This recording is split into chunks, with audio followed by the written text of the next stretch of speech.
Welcome back to my channel. This is Coin Nomad. 안녕하세요. 코인 노마드입니다. 코인게코 마켓캡 1.85조 달러, 비트코인 38,616불입니다. 지금까지 여러 명의 차티스트, 트레이드들의 플랜을 말씀드렸는데 2월 달에는 어느 정도 반등이 나올 수 있을 것이다. 이렇게 생각하고 타이밍을 찾고 있습니다.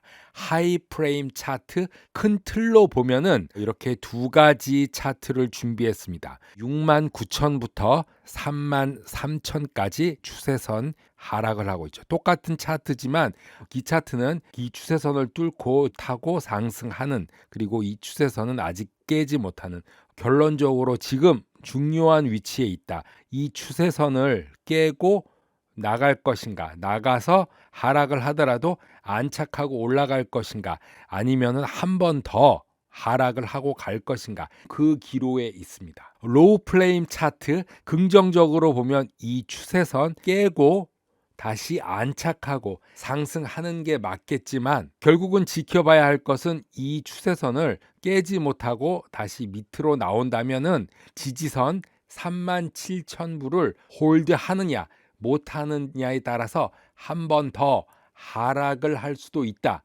추가 매수를 기다리거나 아니면은 계속 기다림으로 가야 할지, 며칠 동안 중요한 하루를 보내야 될 것 같습니다. 리플 인사이트 보고서가 새로 나왔습니다. 리플렛에 대한 수요 급증으로 2021년 작년 4분기 리플 XRP 매출이 45% 증가했고, 주요 협력사를 잃었음에도 불구하고 리플렛 수요가 급증하면서 2021년 4분기 XRP 매출이 늘었음을 공개하고 있습니다. 실제 사용 면에서 중요한 소식이 아닐 수 없는데요. 리플은 블로그를 통해서 국경 간의 결제 플랫폼인 주문형 유동성 ODL과 관련하여 지난 분기에 10억 달러 이상의 XRP를 판매했고, 3억 달러의 XRP를 구입하고 순매출 7억 달러로 2021년 3분기보다 45% 이상 증가한 것은 XRP 판매에 대한 ODL 성장 및 채택으로 보고 있습니다. 가격은 하락했지만 계속적으로 많이 사용한다는 의미인데, 리플은 특정 고객의 ODL 경험을 개선하기 위해서 지속적으로 영업에 참여함으로써 거래소에서 사전 펀딩을 받을 필요가 없고 즉각적인 글로벌 결제가 가능해졌다고 말하면서, 기간 결제 공급자 네트워크인 리플렛이 지금까지는 가장 성공적이고 수익성이 좋은 2021년을 보냈다는 점을 주목하고 있습니다.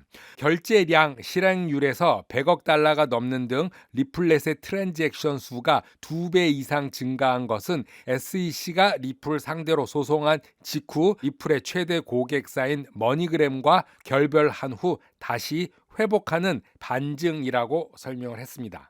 영국 런던의 결제 플랫폼 모듈러가 영국과 유럽의 원활한 결제가 가능하도록 리플과 전략적 파트너십을 발표했습니다.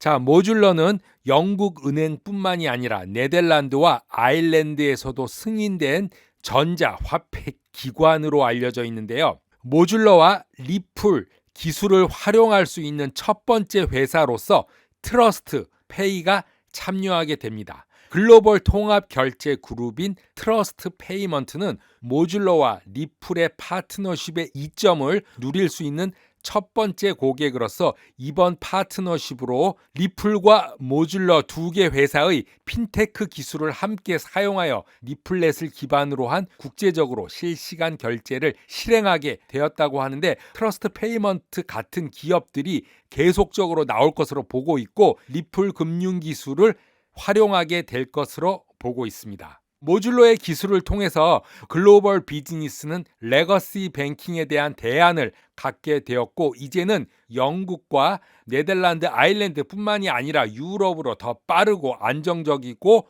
효율적으로 결제할 수 있다고 하고 있습니다. 모듈러는 초기부터 유럽과 영국의 중요한 결제 인프라를 액세스하였고 솔루션을 구축하는 데 주력해온 회사라고 합니다. 모듈러의 유럽 결제 환경에 대한 접근성과 깊이 있는 전문성을 바탕으로 리플과의 파트너로서 인정을 받고 영국 은행과 직접 거래되는 몇 안 되는 비은행권 중에 하나로서 결제 플랫폼이 중앙은행에서 자금을 쉽게 결제할 수 있게 되었다고 합니다. 모듈러는 리플과 모듈러가 아시아 태평양 북미 중남미 중동 지역에서 신뢰를 쌓고 실시간 결제를 해나가는 걸 기대한다고 얘기하고 있습니다. 오늘 2시간 동안 익명의 암호화폐 주소에서 바이낸스로 5천만 개의 XRP가 송금된 사실이 포착이 되었습니다. 5천만 개는 알려지지 않은 주소로 다시 송금이 되었는데 보낸 거로 추측되는 것은 한국 거래소 빗썸으로 알려졌고 다시 보낸 거래소는 후오비 지갑으로 알려져 있습니다. 정확히 같은 시간에 바이낸스에 전송한 후 바이낸스에서 나간 걸로 확인됐는데 한국 돈으로 계산하면 300억 원 이상의 XRP라고 합니다. 블룸버그의 수석 상품 전략가 마이클 맥클로는 시총 기준 상위 2개의 암호화폐 자산이 아직 도입 초기라고 언급하면서 비트코인과 이더리움에 대한 장기적 강세 징후를 밝히면서 그래프를 하나 추가했습니다. 비트코인과 이더리움은 공급 감소에 비해 수요 증가 및 가격이 함축되어 있고 도입 초기에 머물러 있다고 말하면서 시간이 지남에 따라 가격은 상승할 것이라고 말하고 있습니다. 하얀색의 비트코인, 노란색의 이더리움의 공급량을 보면 시간이 지남에 따라 줄고 있다는 게 보여집니다. 물론 가격은 상승되어야 하겠지만 상승 후 하락을 하였지만 가격은 중요한 것이 아니다. 시간의 지남에 따라 가격은 상승될 것이다. 그리고 또한 비트코인이 약 3만 달러 바닥을 형성하고 있을 수도 있다고 말하면서 강세 펀더멘탈이 경제 규칙을 따르면서 수요는 증가하고 공급이 감소하는 시장은 시간이 지나면은 상승할 수밖에 없다. 비트코인이 6만 달러 저항으로 다시 3만 달러 안팎으로 바닥을 형성하고 있음을 시사하는 것으로 이더리움에 대한 스마트 컨트랙 플랫폼이 중요한 구매 영역 구간에 있다면서 이더리움의 펀더멘탈이 견고하게 유지되고 있다고 말하고 있습니다. 윌리 우는 구조적으로 온체인 방식으로 보면 지금 약세장이 아니다라고 말하고 있습니다. 의심의 여지 없이 공포가 극에 달아 있고 사람들은 정말 두려워하고 있습니다. 상승세로 돌아설 가능성이 높은 만큼 시장의 공포감이 기회를 제공한다는 게 온체인 분석한 결과라고 말합니다. 피터 브렌트와 비슷한 얘기를 하고 있습니다. 6만 9천 달러에서 3만 3천 달러로 하락을 했습니다. 50%.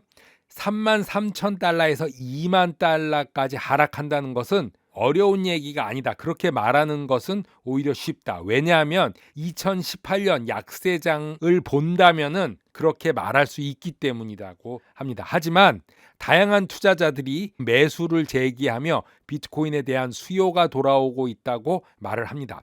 구조적으로 비트코인은 매우 강력한 수요가 돌아오기 시작했고 선물 트레이더들의 매도가 주춤하고 비트코인 보유자들은 판매를 멈추고 축척 사는 걸로 돌아섰다고 말합니다. 판매가 최고조로 달았고 12월에 기관들의 매출이 최고로 감소했다고 보고 있는데 시카고 상품 거래소의 선물 ETF를 보면은 수요가 며칠 전부터 들어오기 시작했다고 윌리 우는 말하고 있습니다. 트레이더 피터 브란트는 최근 트윗에서 비트코인을 사야 할 때라고 말했습니다. 5만 3천 불로 하락했을 때 지금이 사기 적당한 때라고 트윗을 한 후 특별한 트윗을 하지 않았는데요. 그 당시 올린 차트입니다.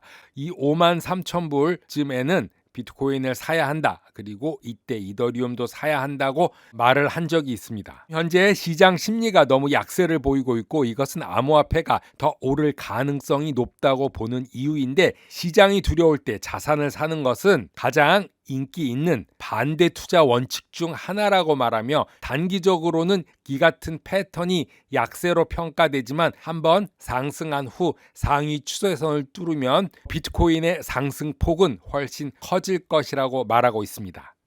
울프 오브 스트리트의 트레이더 스콧 멜커는 39,600 600불 선을 넘을 때까지는 비트코인이 강세로 돌아설 수 없다라고 주장합니다. 일단 4만 불은 넘어야지 비트코인 랠리가 이어질 것이다. 그리고 4만 4천으로 보는 트레이더들도 많습니다. 비트코인이 몇 달 동안 주간 차트에서 2주 연속 상승한 적이 없는 것을 지적하면서 2021년 6월 이후 3개월 연속 하락 추세로, 만약 비트코인이 2월 달에도 하락한다면 2019년 초 이후 암호화폐의 가장 연속된 손실 기록이 될 것이다, 이렇게 말하고 있습니다. 코인노마드 오늘은 여기까지 하겠습니다. 감사합니다.